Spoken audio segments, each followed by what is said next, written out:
how one interview got a whole Texas police department shut down. Is that legal?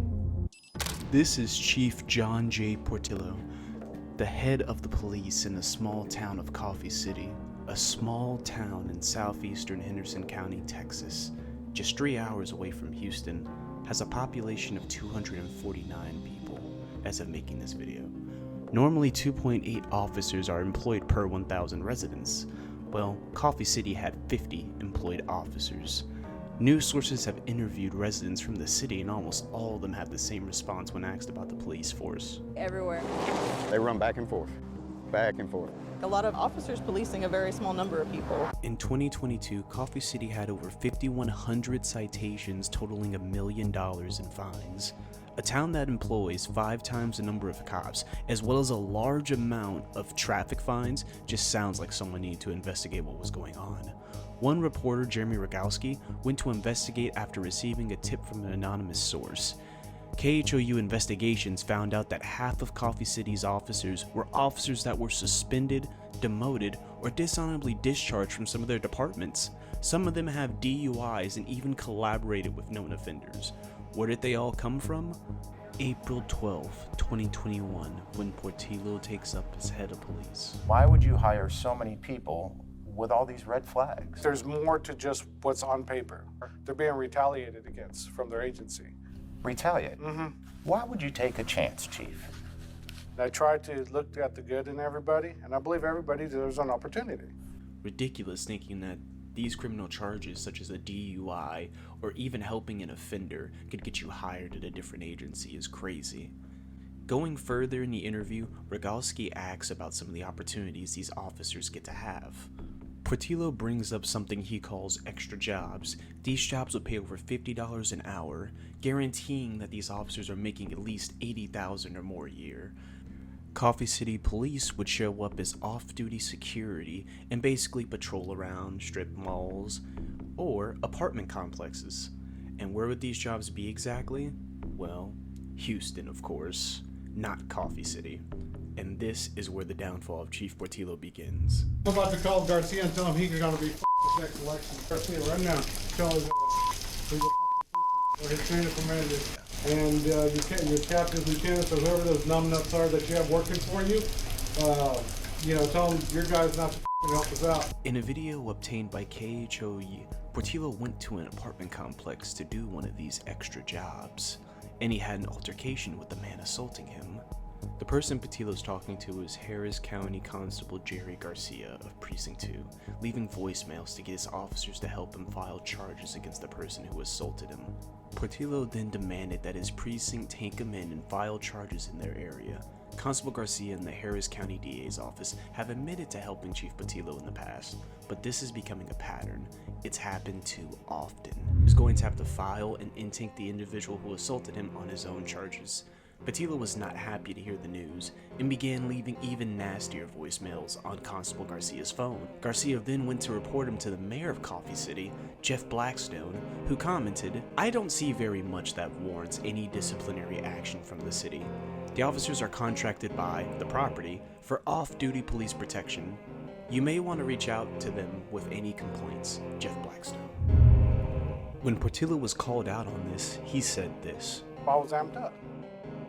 And I apologized to my city council, at city council. Did you apologize to Constable Garcia? No, I haven't had a chance I haven't talked. Who is Chief Portillo and how did he get an entire department fired? Chief John J. Portillo, age 51, who used to live in Florida, moved to Texas. However, in 2004, Portillo had a DUI charge that he didn't show up to court for, causing the DUI to turn into an active warrant for a failure to appear in court. How did the Coffee City government not notice? When you disclose that, Chief?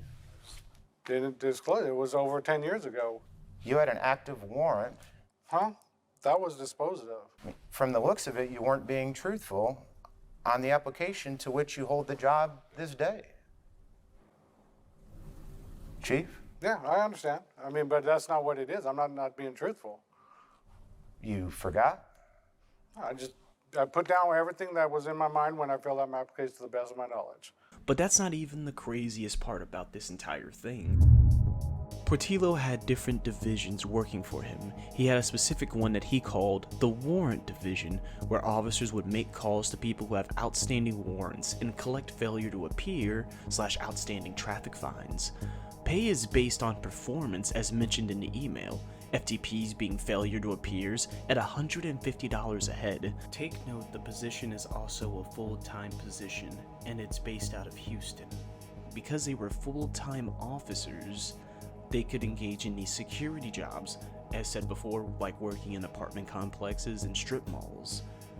And keep in mind, these are all officers who have been previously discharged from their departments, suspended, have criminal offenses. And now we need to ask the biggest question. Is it legal? August 30th, 2023. Jeremy Rogalski reports the Coffee City Council has suspended the chief of police.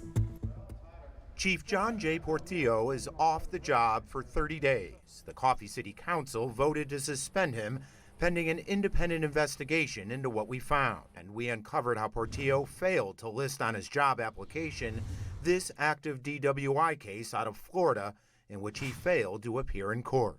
The investigation also revealed how Coffee City warrant officers didn't even work in Coffee City.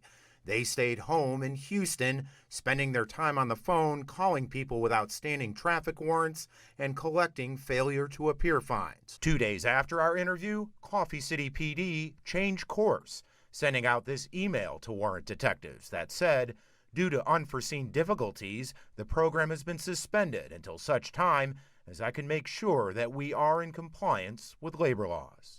KHOU releases the interview and everything they have on Coffee City. The day after, Portillo hired a Florida defense attorney who pleaded not guilty for his DUI charge out of Florida. Portillo also sends out an email saying that the warrant division is suspended to figure out if the division is within labor laws and TCOL standards. The news story goes viral. It's not even a week later, Chief Portillo was suspended for 30 days with pay. The mayor of Coffee City had to have seen the news story and started cleaning house. He says he had no idea of Chief Portillo's DUI history, nor the number of previously troubled cops from other agencies. It's obvious that when Portillo took over in 2021, he had hired these troubled cops from different departments. September 11, 2023, Chief Portillo was fired by unanimous decision, as well as shutting down the entire police department of Coffee City until it can find a new police chief. It's said that they only took 15 minutes to reach a decision. Portillo tried to email his resignation before said meeting, but it was declined so that they could fire him in person. A few days after, Portillo was charged with tampering with government records. Over the next couple of months, 9 Coffee City officers were arrested, most of them for tampering with government records. The conspiracy went so deep that even the former mayor of Coffee City, Frank Serrato, was hit with counts of tampering with government records. However, he was released on a $150,000 bond. That we weren't aware of, and that just really opened our eyes that, there's major changes that have got to be made and made quickly. Henderson County will take any calls from Coffee City until their police unit is back up and running and is efficient. So, at the time being, Coffee City is sounding like what it should be. A small town with 250 residents, but better known as the heart of Lake Palestine.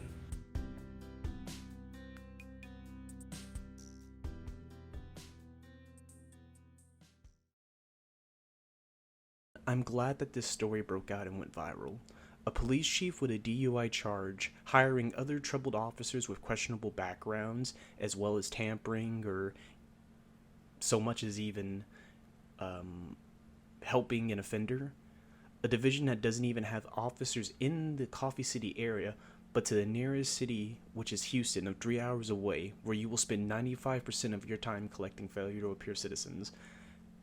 Adding in these officers have troubles with tampering with evidence, as well as officers who have been discharged for doing it, brings up a lot of concerns. To say that Mayor Jeff Blackstone didn't know would be very convenient. However, after breaking this news story and seeing the swift action taken afterwards, it's hard to say. However, what's stopping other small agencies from doing this? What if it's all going on and we just don't know it yet? Look into this news story yourself if you want to keep updated on what happens. Always search out more than one piece of information or research. Jeremy Rogalski of KHOU is the person who broke this story. The video will be linked down below as well as all the playlists. Thank you for watching, and if you like more content like this, comment down below.